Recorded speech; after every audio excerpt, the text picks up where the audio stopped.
Good morning, good afternoon, good evening. It's Thursday, June 29th, 5:34 p.m. Welcome to the latest episode, episode 80, Receding the Wave. This is Mark Yu, And Wawi Santos. and welcome to the Mark Yu and Wowie Show. So, just a quick disclosure, we're both not a registered financial planner, but we have the same passion and interest in investing our hard-earned money in the stock market. So, on a weekly basis, or as we try our best to do this on a weekly basis, by the way, disclosure, we don't get paid for this. We just try to upload our thoughts freely into the metaverse or in YouTube. But anyone who wants to send us some money, they can do that. You can guys donate, just reach out to our email on this description. But yeah, off we go. So, are we seeing a receding wave? Let's take a look. So, on a weekly basis, we take a look at the sentiments first. This is from the American Association of Individual Investors. Right now, we are still seeing a lot of bullishness in terms of sentiment, albeit the lowest in the past month, at least for this month of June. We are at 41.9, whereas we started at 44.5% this month. Bearish investors, they have gone down to to high 20s from as high as 40s recently, at least since the start of the year. So for the past month, they were hovering at 24, 27. As of yesterday, they were at 27.5. So a lot less than the historical average of 31. So we could tell that a lot of investors are definitely more bullish or into risk taking at the time being. This is also supported by the fact that the fear and greed index, we are at extreme greed right now at 80 points, whereas last week we were at 75. So we have climbed. Market momentum, which we have been following even last year since we started the blog or the podcast. S&P versus its 125-day moving average, we're at extreme greed still. So we haven't touched the moving average since we broke through it back in March 14th. This is after the collapse of the two banks or three big banks. So looks like we are treading the bullish. This is a further supporting fact of the bullish sentiment. The put and call options, not a lot of people are buying protection for their options for their portfolios.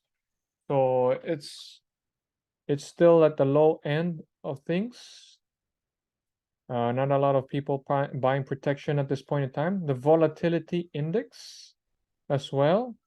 Right now it's at 13.54, whereas its average 50-day or almost 2 months average is at 16. So we have been trending down in terms of volatility since May, end of May.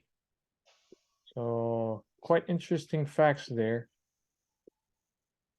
For the weekly performance for the past week, oh, believe it or not, the best performing sector for the past 5 days is real estate, despite the high mortgage fixed rates right now. I think we're at 7%, if I'm not mistaken. It's really high. Yeah, we have pierced through 7% again as of today. We're at 7.04% for a 30-year fix. It's the highest for the past 5 days. And it hasn't been like that since May 25th. So if you're going to take a look at the chart, we have pierced through the 7% mark several times. Well, at least a couple of times this year. And today we have pierced through it again for the third time. So despite the high interest mortgage, real estate is the #1 performing sector for the past week, followed by industrials and then energy. The worst performing sector is utilities, healthcare, and consumer defensive. So not a whole lot of people are, I guess, trying to protect their portfolio, as they have been probably buying more into energy, which we're gonna see a little bit in terms of fund flows. What do you think about this, Maui? It's a little bit contradicting, right? Well, for the housing market, it correlates in the increase in housing sales recently. And for the general market sentiment, I think the it's still an after effect from the pause from the rate hike. Mhm. And after the stress test of the banks, there's a positive, especially positive news today, and the bank share prices have gone up based on the news. Right. So I guess that kind of falls into place of further support on the real estate market. So, well, for the performance for the past 3 months, for the past quarter, number one is technology, followed by communication services, which is also technology most of the time. Mhm. Cyclical. Only two sectors are on the red, defensive and utilities, which is supposedly the number one outperforming sectors in terms of recession. So honestly, I don't see any recession right now that's ongoing. And a CNBC report just came out that actually the GDP for the first quarter was actually 2%. It was revised again as of today from 1.3% the GDP, Mhm. 2%. So that just means that we're kind of like really, uh, Growing better than expected. yeah, we are actually growing better than what was initially reported. So if we're gonna take a look at the fund flows. So now we're gonna take a look at where the money is going. Fund flows. This was published on the 23rd of June, about a week ago. U.S. equity funds see biggest outflow in 12 weeks. In 3 months, we have seen the biggest money coming out of the U.S. stock market. This is despite the high bullishness that everybody's been showing in the surveys. So investors actually offloaded a net $16.47 billion in the stock market in equity funds. And that's quite interesting. So sectors wise, healthcare, industrial, and tech took the biggest beating. A lot of money came out from healthcare, industrials, and tech. Uh, Outflows of nearly $1 billion from healthcare, 200 million from industrials, and 158 million from tech. But financials still attracted 933 million, or almost a billion worth of buying. So we're going to take a look at the past month. Financials is actually, it's been performing positively as a sector, 4.7%. But a lot of selling happened in technology and industrials, which is interesting. Money market But also recorded 21 billion of outflows, second consecutive week of pulling out from money market. risk on. They're putting their money to work.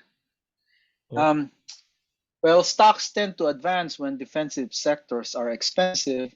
So I'm looking at the one of the ETF here, Mhm. and it's at 20 on the PE.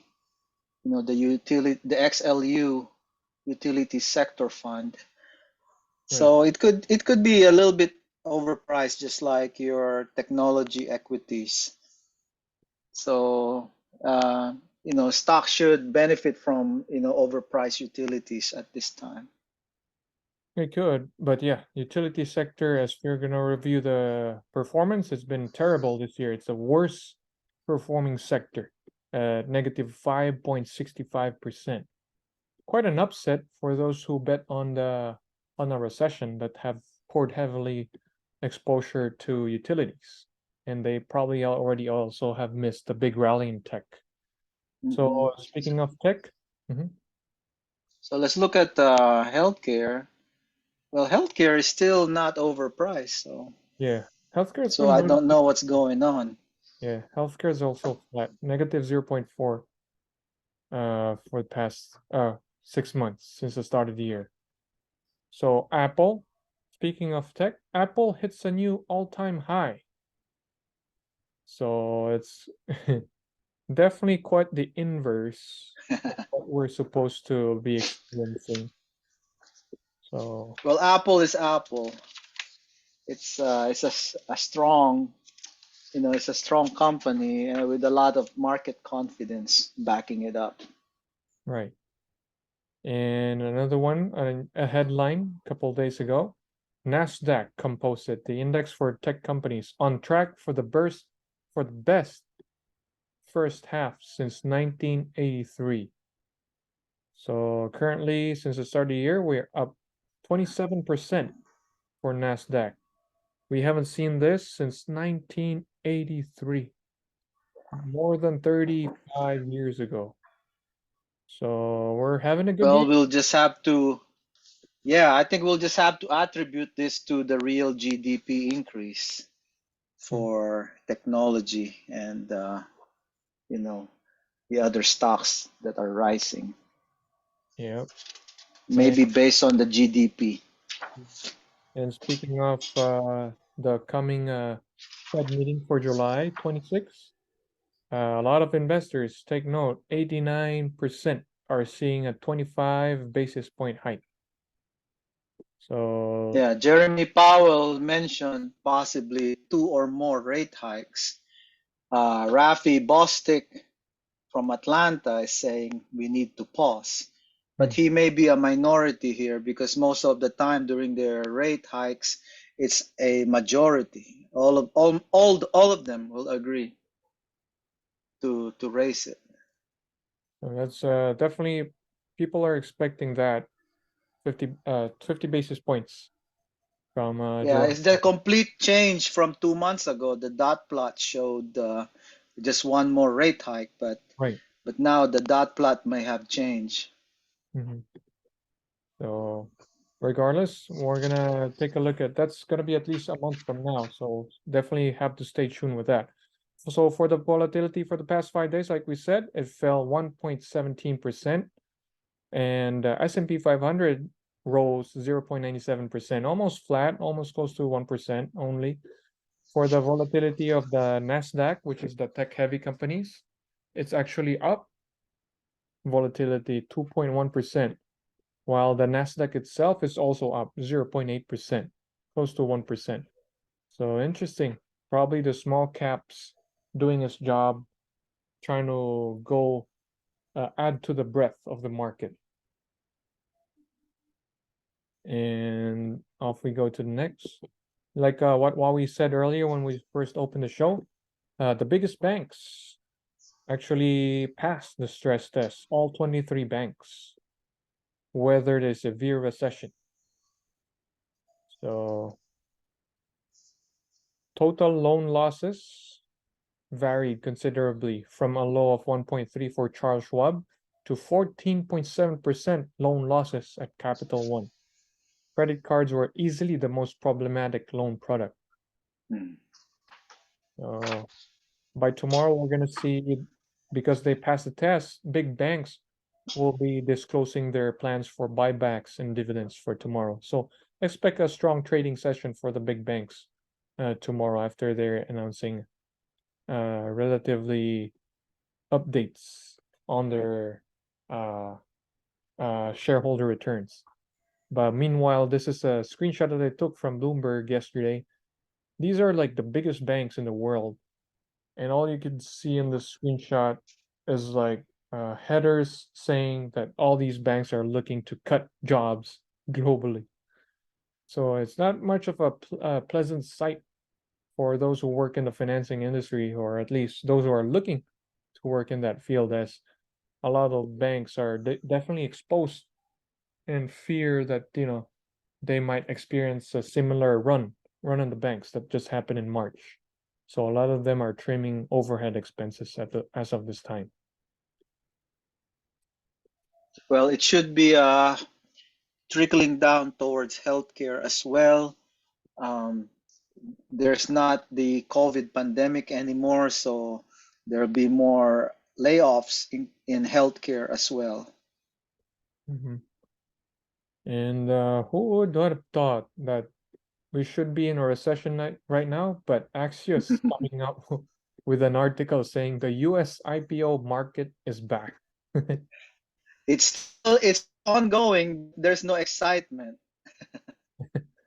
So three large US IPO scheduled for this week. Kava successful IPO. That's like a restaurant chain. Hmm. Kodiak Gas Services. Savers Value Village. Hmm. I guess some of these companies we barely even heard of, but I guess they're going to the market. The IPO market is back, believe it or not. So this is just the last slide, I guess, that we're gonna tackle through today. This was shared by Reventure, and it has made waves. Because if you can see on this, for those who are watching us on YouTube, you can see this table. It's a severe drop in terms of revenue per available listing in Airbnb, provided by Reventure. 47% drop in earnings, or well, not earnings, but revenue. In Tennessee, Arizona, Austin, Texas, South Carolina, San Antonio. It means that the Airbnb landlords probably bleeding right now, even not able to pay for their mortgage, if this is even true. But this was not counter, but based on a different source, AirDNA, it's not as tragic as 40% drop. It's actually down by 9%, according to this one. Tennessee, Arizona 3%, Austin is down 7%. South Carolina actually registered a 5.5% change. So what we're trying to get into this is don't easily believe the data being showed to you up front. It could be made to, deceive, or at least with an intention of providing fear, or, scaring people away of investing in real estate. Whereas, it could just be a hiccup that might eventually bounce back in a later time period. So, Hmm. It could be a marketing strategy for hotels too. So anyway, Hilton Hotel is doing good today, and yeah, for the rest of the year, it's been doing okay. So I don't know. There basically, may be more people thinking about going into hotels than Airbnb. could be, yeah. But basically, that summarizes so far. So the performance this year, the technology did definitely come back with a bang. It's up 36.83% since the start of the year. And for those who have followed through with the bearish advice of a lot of experts in Wall Street, and bought healthcare and utilities, it's been a sad story since the start of the year, as these Hmm. two of the worst performing sectors. Even utilities. At the start of the year, I was thinking actually of buying some utilities just because, to seek some safety. But I guess glad I didn't. It's still safe. It Well, is it's safe, if you are going with the dividends, yes, it right. can be safe. In fact, one of the Mhm. largest is I think Energy, NRG. So since the start of the year, it's actually up 16.4%, and it has a dividend yield of 4%. So not all of the utilities are down. Duke Energy as well. Well, Duke is down 14%. Southern Company is another big company, and it's down 3%, but has a 4% yield. But I mean, if you're just gonna park your money for dividend, I think right now the better option would just be in savings. I think PNC Bank offers a 5% savings rate at this Mhm. time. So Yeah, CD rates are up higher than 5% now, 5.3, 5.4 for 6 month, 9 month short-term CD yields. Anyway, energy is just not performing as well because historically, after high margins, they would be lower. yeah, So it's going through a cyclical phase. Plus, energy prices are low. Yeah. PNC on their website says that they have 4.5% annual. So that erases the risk of a company such as Energy or whomever that has a dividend yield of 4% but carries a lot of debt on its balance sheet. So that's another Yes. protection. Yeah, definitely something to watch out for, the amount of debt your company has.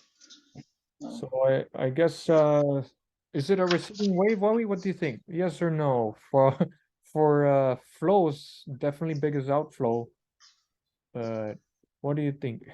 well, it depends on the sentiment. Right now, it's risk on, Risk on. and people are back on technology near term. But the recession risk is present. Europe is experiencing it right now. They're ahead of us on the recession cycle. So whatever happens to Europe will happen to us, but we just don't know how strong a degree it will, because we're still adjusting our inflation rate, Right. and that battle is not yet over, according to Jeremy Powell. So my thesis is, if they rise the rates Hmm. maybe one more and pause, maybe we can avoid a drastic downturn. But I think the ball is already rolling into a recession. We Hmm. just don't know to what degree we will have it in the next year or so. Right. We just have to always be prepared, I guess.